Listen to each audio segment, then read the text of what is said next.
Hi YouTube, this is Joe Calton with Calton Cutlery, and visit me on the web, caltoncutlery.com. Okay, so this is a continuation of our regrinding techniques. The first one, we worked on this Walmart special Faberware, whereas we didn't do a complete regrind, which I explained kind of the reasons for that, about this being a balanced knife, where even though this is kind of, you know, soft, inexpensive stainless steel knife, right? The steel is soft, but the edge and the blade is thicker to compensate for the softer steel, right? Okay, which makes this a somewhat balanced knife, all right? If you take this and you grind it thin like you would a a nice high carbon, well heat treated 1095 or a Japanese white steel, something like that. If you were to take this knife and put that kind of geometry on it, the steel would not be able to support that fine of an edge, and it would basically crumple, whenever you started using it, even moderately hard or during normal use. So this knife is mostly a balanced knife, so I would not do a full regrind on this knife and regrind it to where I would grind like one of my 1095 chefs, because the steel just can't support that. In comparison, this is one of my very first kitchen knives I ever made, and it's too thick. At the time I was making choppers, hunting knives, rough use knives, that sort of thing. So I thought this was thin back then, and looking at it now, it is at least 3 times thicker than what it needs to be.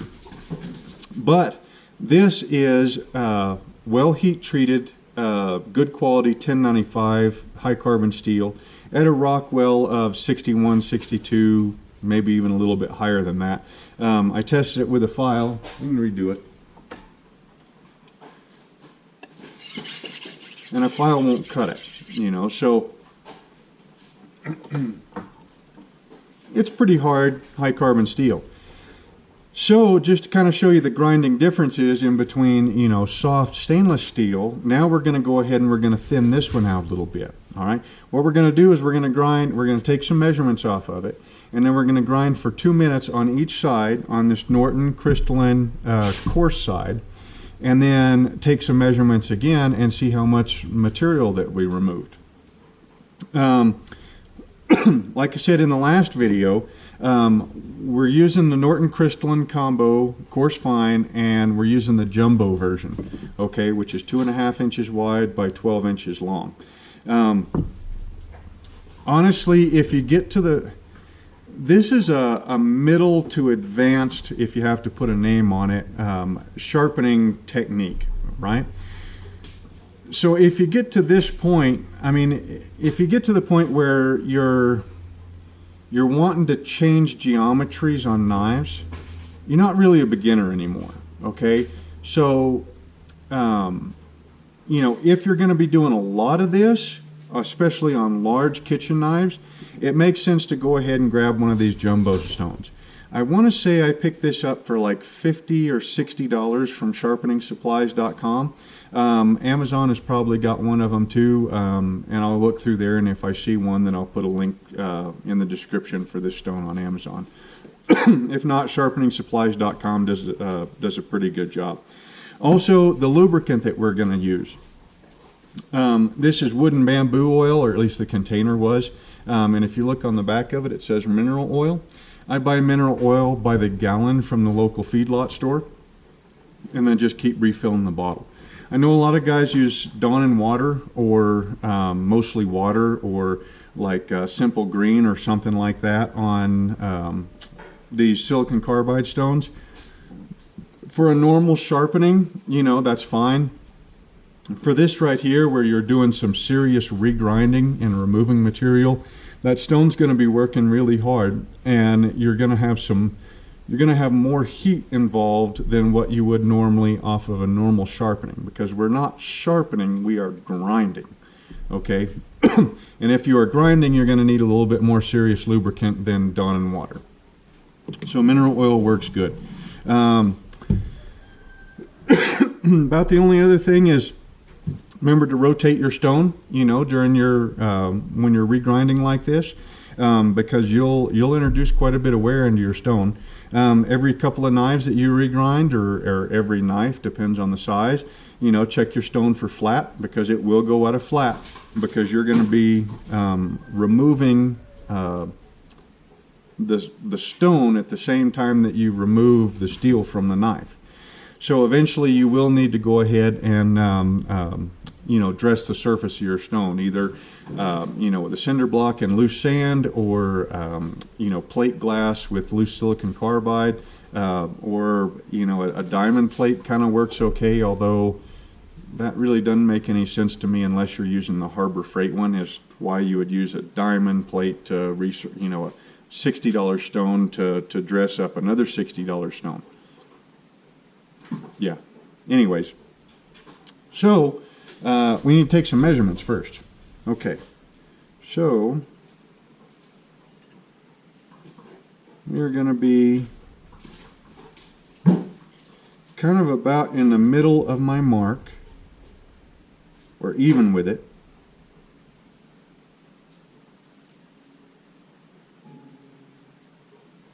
Okay, and that's as close as I can see to a 1/4 inch back from the edge, and we are at 45 thousandths of an inch thick.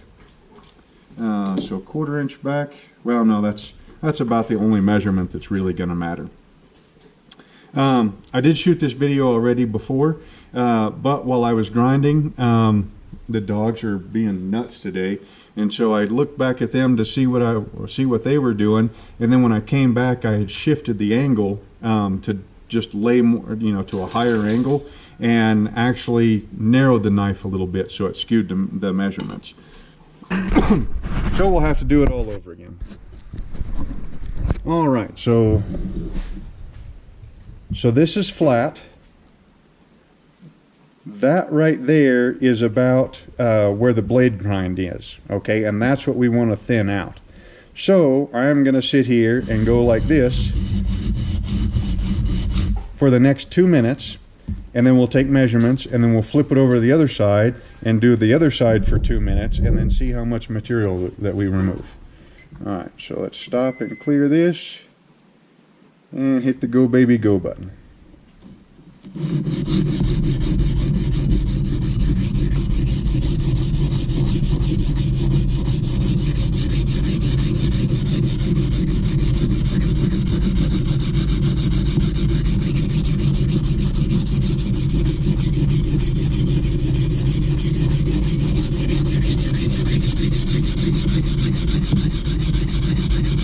Quick check to make sure I'm grinding where I should be. Yep.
Okay, there's our 2 minutes.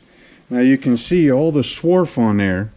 That's all steel particles and stone particles.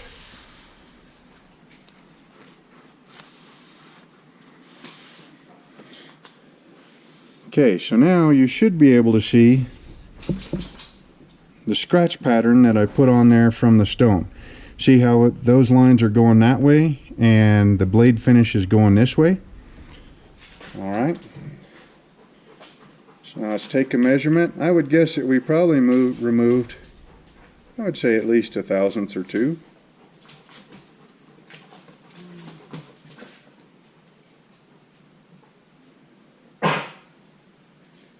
And it looks like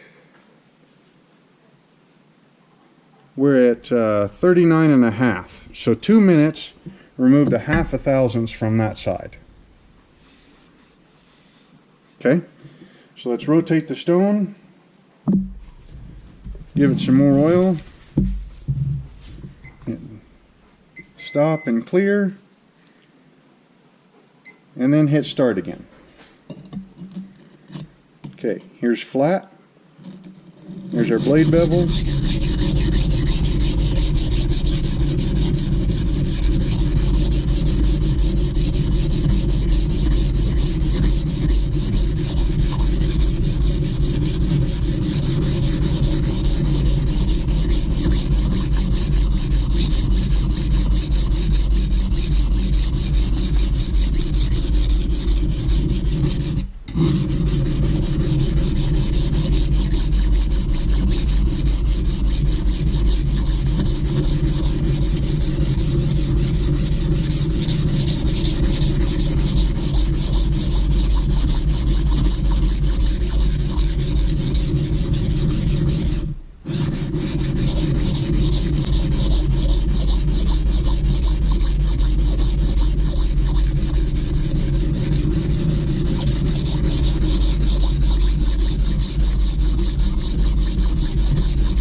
Okay, there's our 2 minutes on that side.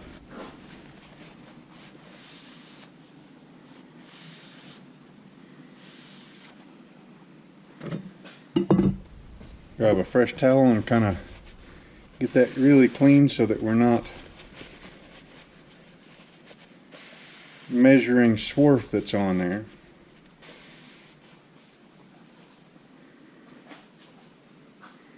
Okay, so you can see I did a better job on this side than I did on this side because, well, no, I guess I did fairly even. This side right here, I just ground down to where you can't hardly see any secondary or any edge bevels on it. And this side there still is some. So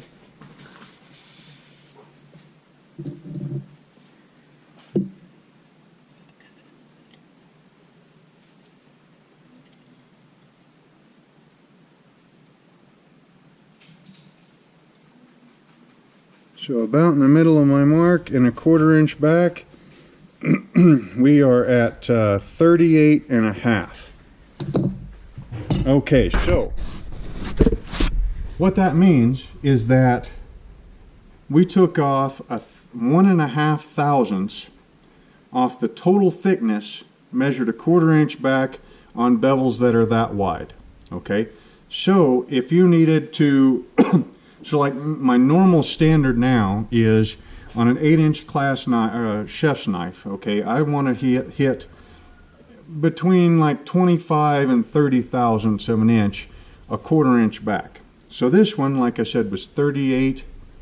We started off at 40, now we're at 38.5, and I'd want to hit 30 on the outside, so we need to remove 8.5 more thousandths of material, and we did 1.5 thousandths in 4 minutes of grinding. So that would take, so 4 minutes of grinding is 1.5 thousandths. So 6 minutes of grinding would be, what, 2 thousandths. So that would take, I don't know, 20, 30 minutes, something like that, to remove 8 thousandths of material off of the sides of the blade. Okay, that's on bevels that are this thick. If you're looking at cutting them back farther, then you're increasing your surface area and it's going to take a little bit longer. Okay. Also remember, this is still a coarse finish. So when we go to the fine side, you know, because you've got coarse scratches in here. Now, they don't really look all that coarse. I think the coarse side of this is what, like 120 or something like that. And the fine side is like 320, somewhere around in there.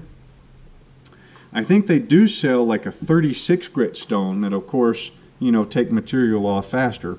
But if you took, you know, if you grind this down to say 30 on the coarse, then by the time you get those coarse scratches polished out on the fine, you're going to be more like, you know, 28 or so, because these scratches are, you know, they're down inside the metal.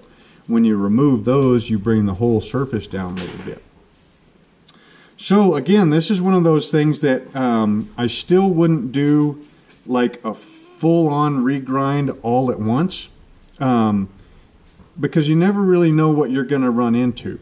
So what I would do is take this down in steps. Okay, so you get the knife and it's too thick and you can't give it back or trade it back or get your money back or whatever, but you've got the knife, right, and it's too thick and you decide you're going to live with it and you don't have power equipment.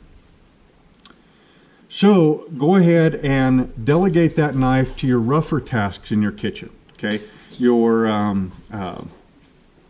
you know, cutting sweet potatoes, where you're, you know, having to force it in and then, you know, it's going to split all the way through and you hammer the edge onto the cutting board. You know, cutting chicken bones.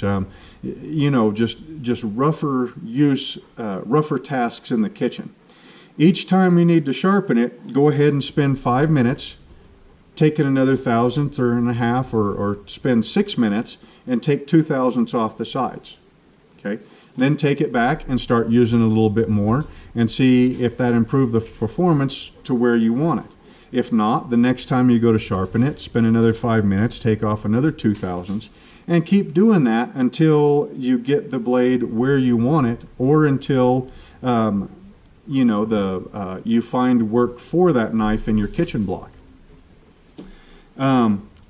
Typically speaking, doing like a whole regrind all at once, you know, it's something that I'm kind of hesitant to do, especially on a knife that you might not know all that well, or you might not know the heat treat all that well, you know, that sort of thing.